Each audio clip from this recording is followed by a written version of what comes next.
start a new experiment. This is a back-to-back reactor. So here we have a aim to determine rate constant, to determine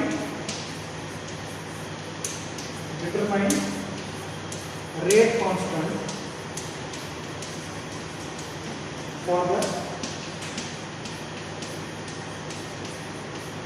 saponification reaction between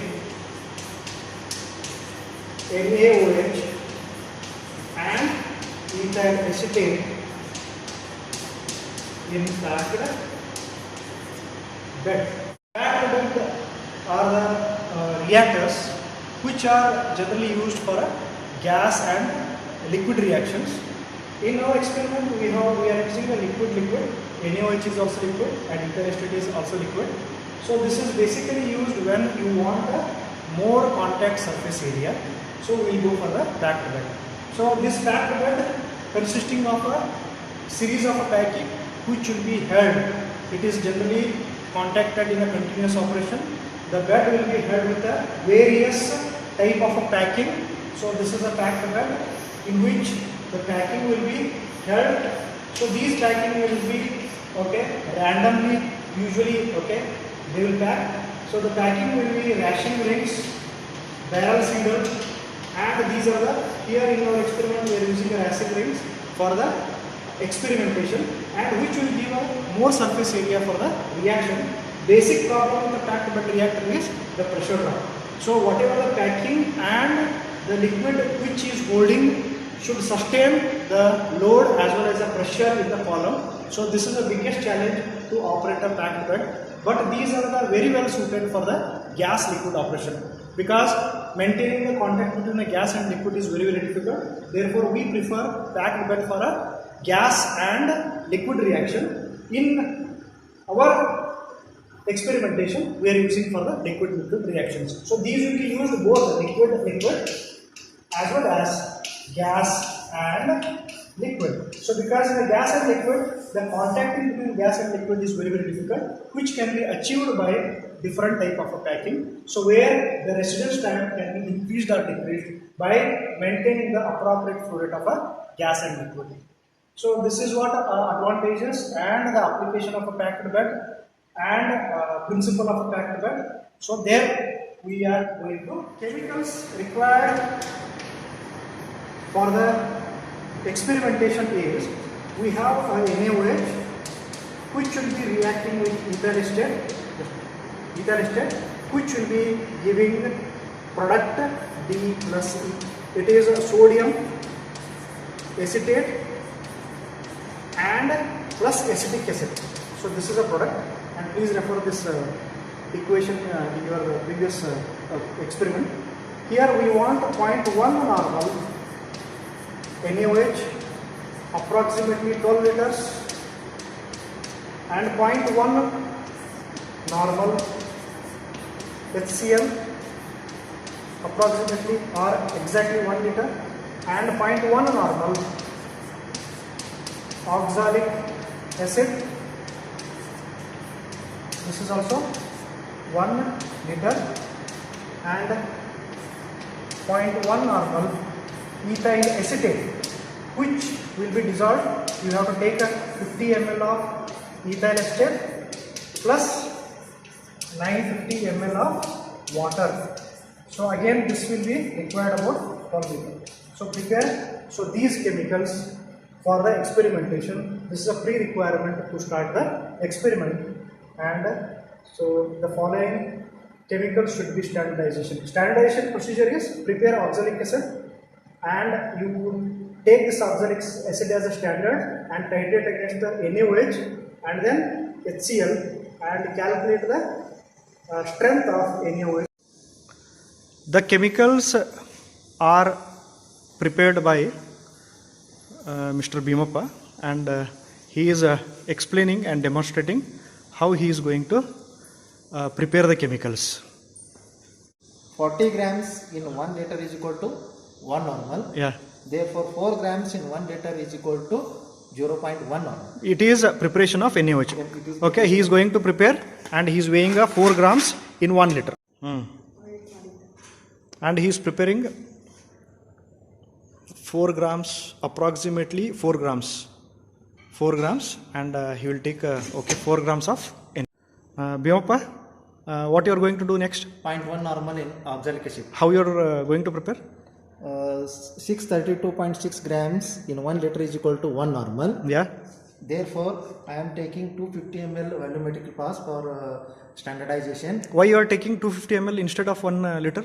Little bit of sample is required for standardization, so I am taking 250 ml of volumetric flask. Yes, exactly. Very good. So how you are preparing 250 ml? 1.59 gram of in 250 ml volumetric flask gives 1.1 normal oxalic acid. Okay, therefore he is preparing 0.1 normal of oxalic acid by taking 1.59 grams of oxalic acid in 250 ml of water. Okay. I weighed 1.59 grams of oxalic acid to prepare 0.1 normal oxalic acid. Exactly. 0.1 normal HCl. 9 ml in 1 liter gives 0.1 normal HCl. Now I am to prepare 0.1 normal HCl by taking 9 ml, putting in this volumetric 1000 ml volumetric flask. Remaining I will add water up to the mark and make it 0.1 normal HCl. HCl, very good. NaOH. Standardization of NaOH.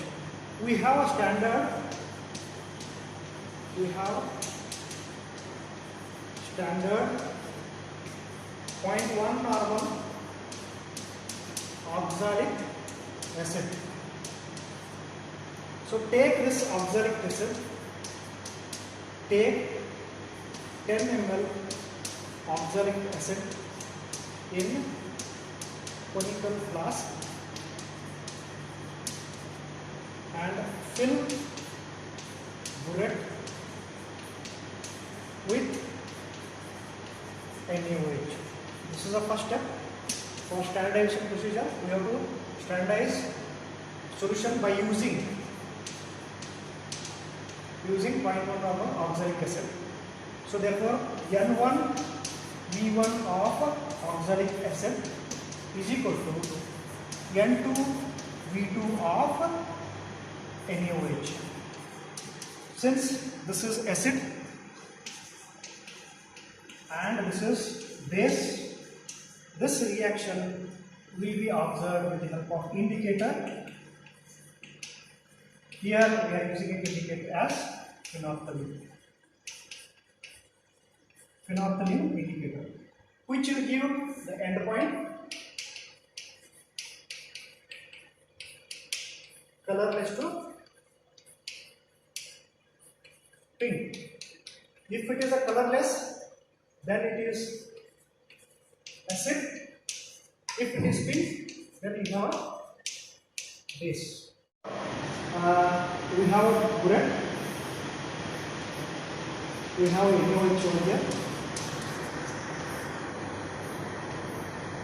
And we have a oxalic acid indicator. We have a indicator 0.22 drop. Color is colorless to pink. So what is our procedure? Take and add NaOH from burette. So this is called a titration. We are doing a titration and stop adding NaOH until you get pink color. Pink color. So therefore, at the end, move down, end point or burette reading. Burette reading for NaOH. So that is V2. It is in ml. So we are getting N2. N2 is Burette reading of NaOH is approximately 10 ml. So therefore we have a reading, we have an equation N1 V1 of oxalic acid is equal to N2 V2 of NaOH. Yes or no? So therefore what is N1? So it is fixed, since we are assuming this oxalic acid as a standard solution for the standardization. So therefore we have taken 10 pipette out 10 so it is a 0.1 normal we have prepared. How we have prepared? By dissolving 63.6 gram in 1 liter will give 0.1 normal. So this was explained I think in the beginning of the class. 0.1 normal was prepared and volume we have taken 10. So which is taken in a conical flask. Yes or no? We have prepared out and then it is kept in a conical flask. So what we have done? We have titrated by adding a indicator. We have added an indicator before start of the standardization, and volume rundown is we have to calculate N2, strength of NaOH 10. Now we can calculate N2. So N2 is what? Volume of NaOH or normality of NaOH. Therefore N2 means it is normality of NaOH will be 0.1 into 10 divided by 10. So therefore N of NaOH will be 0.1 normal. So this is a normality of NaOH, or it is N2. N1 is normality of oxalic acid. We got 0.1 normal, and N2 was calculated. It is calculated just from normality of NaOH. We got 0.1 normal, and N3 should be normality of HCl. We need to calculate. How we are going to calculate, standardize this? We have already know the strength of NaOH. Yes or no?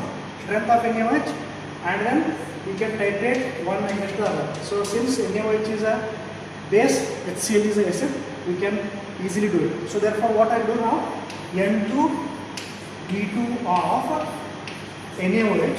So this is base, we know the strength of NaOH. So therefore don't take oxalic acid data. So N3 V3 of HCl. We can take strength of NaOH, just now calculated as 0.1. How much you have to pipette? So pipette 10 ml of NaOH in the flask. So this should be taken in a flask. Okay, and then you take this in a burette and then titrate it. So you get N3 and note down the burette reading. Suppose if the burette reading is 10, you write 10 after doing it by adding the indicator. Don't forget to add a indicator, otherwise you will not get a colorless. So here by adding the indicator to NaOH sample, you will get a pink color, and once it is neutralized by adding a known quantity of a acid, it will becomes a colorless. Once it is colorless, note down the burette reading. So therefore N3 will be 10 into 0.1. Suppose if you are taking a burette reading again 10, you write it. So therefore normality of HCl will also 0.1 normal. So this is a method of calculation and standardization. We have prepared the chemical HCl, NaOH and oxalic acid.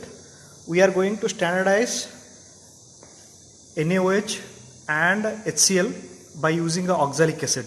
So standardization is very important for the calculation or to know the strength of the sample prepared. Therefore we are standardizing HCl and NaOH by using the oxalic acid with the help of a phenolphthalein indicator. Since this reaction is acid base reaction, when you add a phenolphthalein indicator to the basic media, it will give a pink color, and when the base will be converted into acid, it will be a colorless. Therefore, we will be using phenolphthalein indicator for the end point to understand. So, what is the titration value by using a NaOH? We are taking a 10 ml of NaOH or HCl in a conical flask, and we are titrating one against the other to understand the strength of the reactor. So here we are pipetting.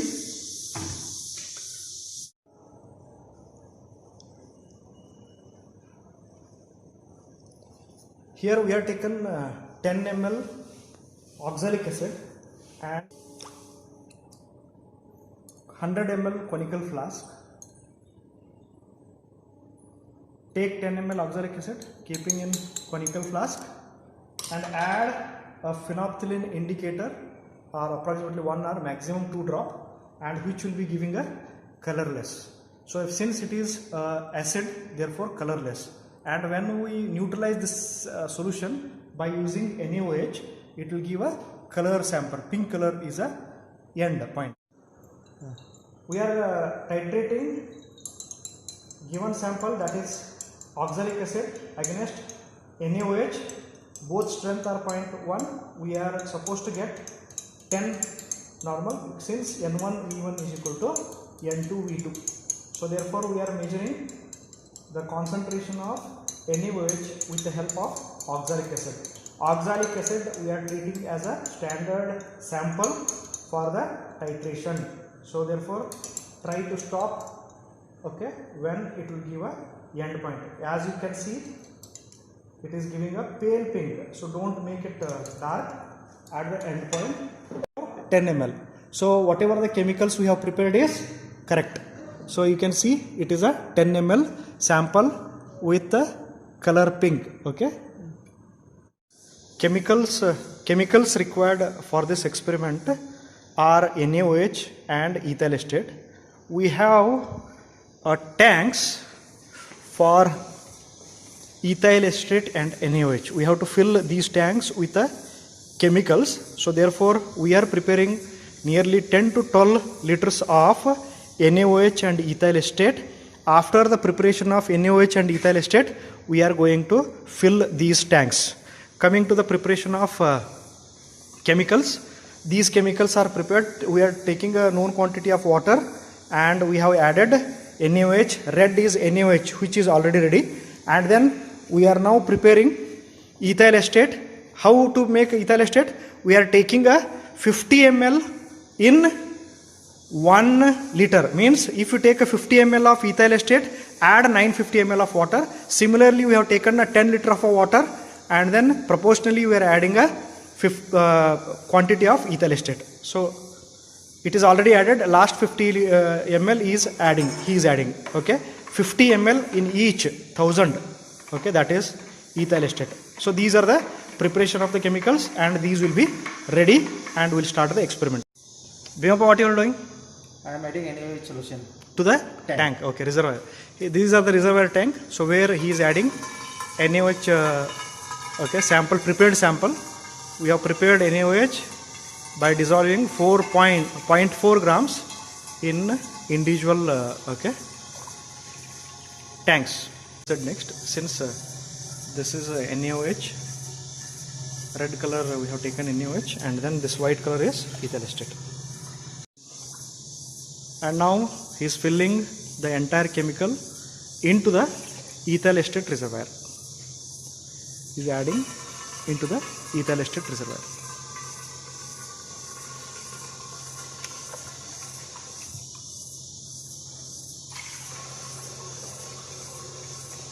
So take a sufficient quantity of NaOH and ethyl acetate in the reservoir, so that you can take at least 6 to 7 readings. Since the volume of reactor is very large, so minimum requirement is 10 to 12 liters of ethyl acetate and NaOH. So packed bed reactor is widely used in gas and liquid reaction. In our experiment, we are understanding the principle and working of packed bed reactor by using liquid-liquid reaction. We have taken one reactant A as ethyl acetate B as NaOH. So this is a saponification reaction. We are going to estimate the rate constant of a given reaction by using a standard procedure to conduct a packed bed experiment. We have two reservoirs. One is reactant A and other one is reactant B, ethyl acetate and NaOH. We have filled 10 to 12 liters of NaOH and 10 to 12 liters of ethyl acetate in each of the reservoir tank, and these reservoir tanks will be pressurized by pressure gauge. So this is a pressure gauge, so therefore you try to keep 5 kg F per meter square or PSI, okay, above 5 to 10 is okay, permissible, so that you can pressurize the tank and you will get a constant rotameter reading. If you are not pressurizing, what happens? As the head decreases, the pressure goes down and there is an uneven value in a rotameter. So therefore, as soon as you are filling the reservoir, pressurize the tank and then start your experiment. This is the pressure gauge which is used to pressurize the tank, and this is a relief valve or it is an adjustment. Okay, you can increase and you can decrease. So this is there is a bypass here. If you pull here, there is a bypass and you can increase it, and then once if you press, it will take a appropriate pressure. So this is a method of increase or decrease the pressure. So this pressure is coming through the compressor. There is a mini compressor which is attached to the reservoir tanks. You can see here, these are the reservoir tanks, so which will be connected to the compressor. This compressor will be connected to the mains. So therefore this requires electricity. It will suck the air from atmosphere and this air will be pumped into the reservoir. This reservoir pressure will be maintained by a pressure gauge. We have switched on the compressor. The compressor which connected to the reservoir. Once the pressure is building in, there is a change in pressure. So this can be decreased or increased with the help of this gauge. You can see here.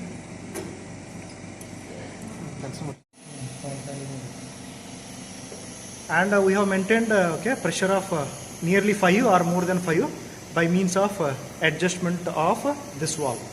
Once the compressor is connected, you can adjust and keep the appropriate pressure in a reservoir so that the constant pressure or constant head will be observed, since we should get a constant rotameter reading.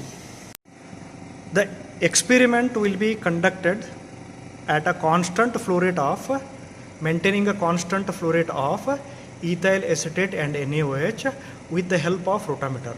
We have to keep ethyl acetate and NaOH with the same reading. Like suppose if you are keeping 5 LPH in NaOH, keep 5 LPH in ethyl acetate. So go on, take a individual reading, 5, 7.5, 10, 12.5, 15. Any reading can be used to conduct the experiment, since the volumetric flow rate or LPH will be ranging from 0 to 20 LPH.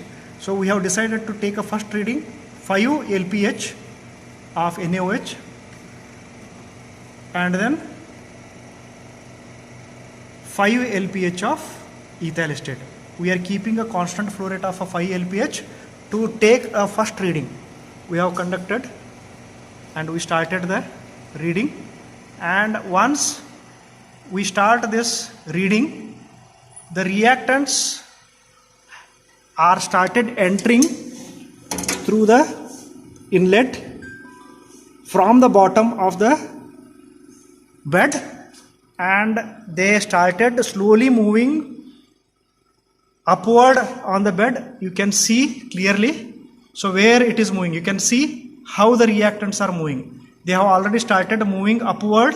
So when they are moving upward, this packed bed is filled with rashing rings, which are used to increase the surface area of a reactant. So therefore they will get a more surface, and these will be slowly moving, and once they will reach on the top. The product will be collected from a backside. So there is a outlet wall. Here you can collect the product and you can analyze. So there is a outlet wall, excess product can go here. If you close this, you can collect the product on the top. I'll show how to.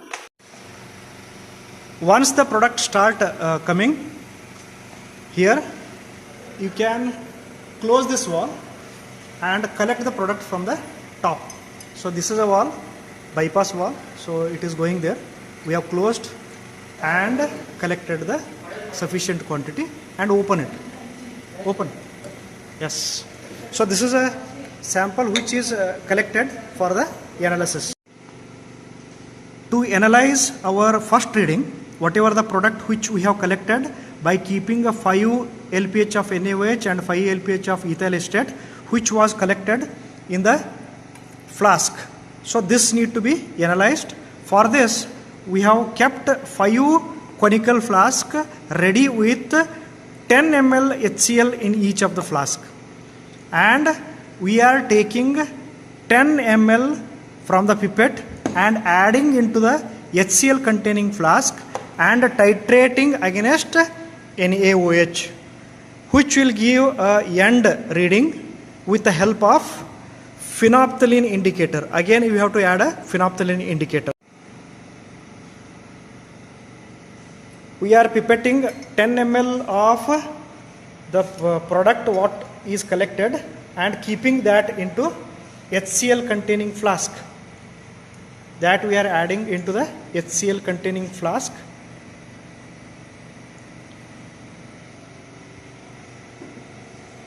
HCl in containing flask and add. So don't forget, otherwise you will not get a end point. Add 1 to 2 drops of phenolphthalein indicator and titrate against NaOH. Titrate against NaOH. So end point is pink. So he got the end point, and note down the reading. We have done titration for LPH of 5 NaOH and 5 ethyl acetate. We have just now done a titration. So Bhimappa, what is the reading you got? 5.6. It is 5.6. It is 5.6. Note down this value. So write down flow rate of NaOH, flow rate of ethyl acetate, and write down the burette reading. First one is 5. Second reading we are taking at 7.5, and the reactants are started flowing. We'll wait for a while.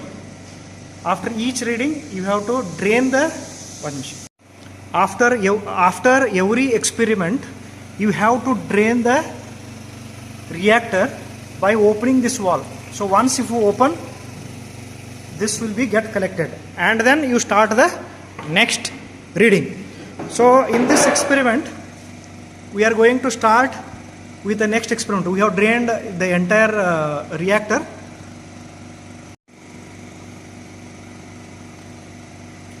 We are going to start a second reading with 7.5. I am going to keep this with the 7.5 and 7.5. Second reading is 7.5. Again, so wait the reactant to start from the bottom, and they will move up to the column, and we are going to take the product from the top. So repeatedly we are conducting the experiment. Then similarly we started the experiment 12.5 and 12.5 LPH of both the reactants, and again reactants are started moving upward to the column, and the product was collected from the top of the column. So this is a product where again it will be taken for the analysis. Yes. Yeah.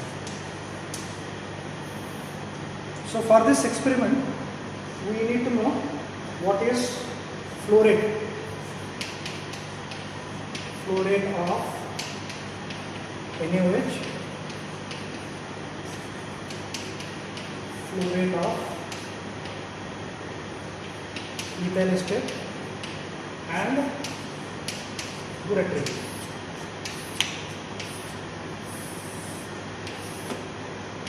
So this is a tabular column is required for conduct of experiment.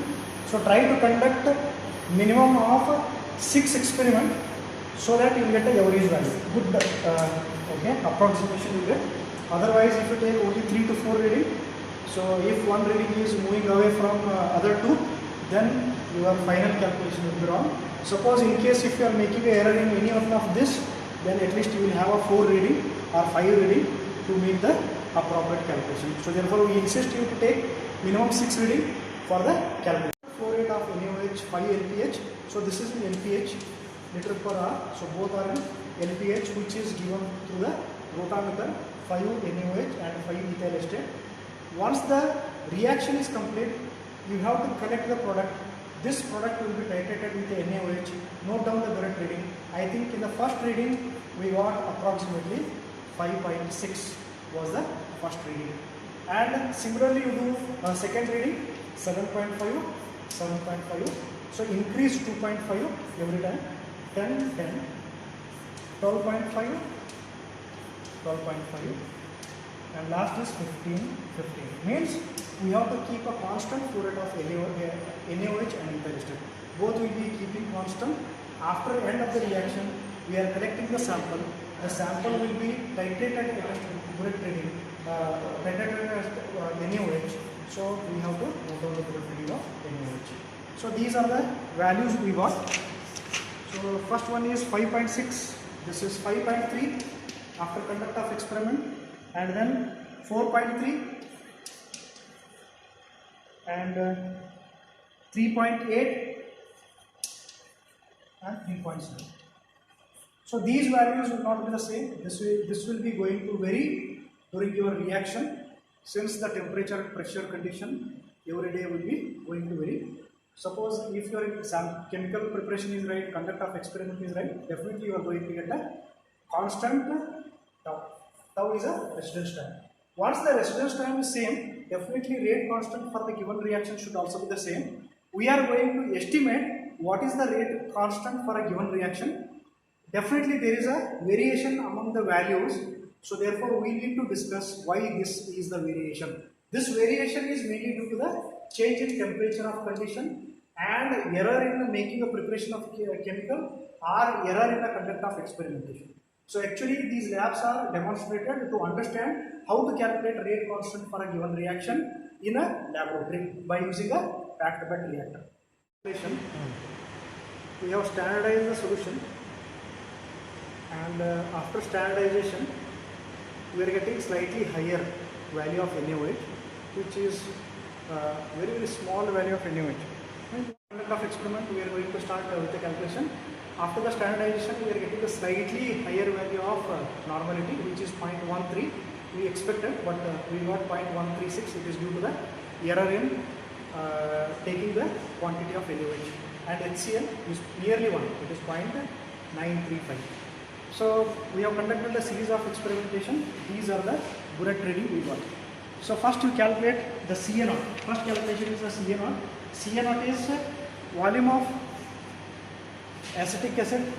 So which volume of A is 5. So this is volume of A is 5, and normality of NaOH. Normality of NaOH is 0.136 Vn. So Vn is total volume. So this plus this are total volume which is taken for the titration. So NaOH and ethyl acetate, we have taken 10 sample for the titration. So therefore this is Vn. So calculate this, you will get the value of 0.065. 0.065, it is liter per mole, so therefore this will be 0.065. Next, coming to it is the initial concentration of A. What is Ca? Volume of HCl and normality of HCl. It is normality of HCl minus normality of NaOH into bullet reading. What is volume of HCl you have taken and normality of HCl? So therefore this will be 0.093. It is a normality. What volume you have taken? 10. This is 10 minus N of NaOH is 0.136. What bullet reading you got? You are getting a bullet reading of 0.6 whole divided by 10. So this, if you calculate, you are going to get 8.68 into 10 to the power of 3 minus 3. 10 to the power of minus 3 liter per mole. So therefore I will write 8.36. I will write it here, it is 10 to the power of minus 3. So it is liter per mole. So this is Ca. And then coming to the Xa. Xa is directly 1 minus, what is the Ca value got? 0.065, sorry, 8. Ca value is here, 8.36 into 10 to the power of minus 3 divided by Ca naught is what? 0.065. So this is the answer. So therefore Xa you are getting 0.872. 0.872. So therefore 0.872. Similarly calculate volume of reactor. So volume of reactor is given in a problem statement, and also you can get it from a laboratory. It is 1.947 and volume of reactor will be 10. So therefore it is liter. So 1.97 liter. So 10 is what? 10 is the total quantity of E is added. 5 plus 5 is 10. So therefore it is 5 plus 5. So therefore tau will be 0.1947 minute. Okay, liter per second or minute. Okay, please check liter per minute. So therefore this will be 0.1947. If you substitute the value of Ca, what is the value of Ca? 8.36 into 10 to the power of minus 3. What is Ca naught? 1 divided by 0.065. You multiply whole divided by tau is 0.1947. You will get the value of K of 516.18 liter. So this is, so remaining calculation should be done. So in the next Vn will be 7.5 plus 7.5 here and then here Vn earlier 5.5, for second reading it is 7.5 and for third reading it is 10 plus 10, for fourth reading it is 12.5. Similarly you do and calculate the K value. So average K will be the rate constant for the given experiment. So this is a method of calculation of a rate constant. So after the end of experiment you are going to demonstrate what is the type of reaction, and it is a second order reaction and this is a rate constant for a given reaction. Try to compare whatever the rate constant you get it from a packed bed with the other reactors. We have done batch reactor, mixed flow reactor and plug flow reactor, so that you will easily understand which reactor is better for the given operation.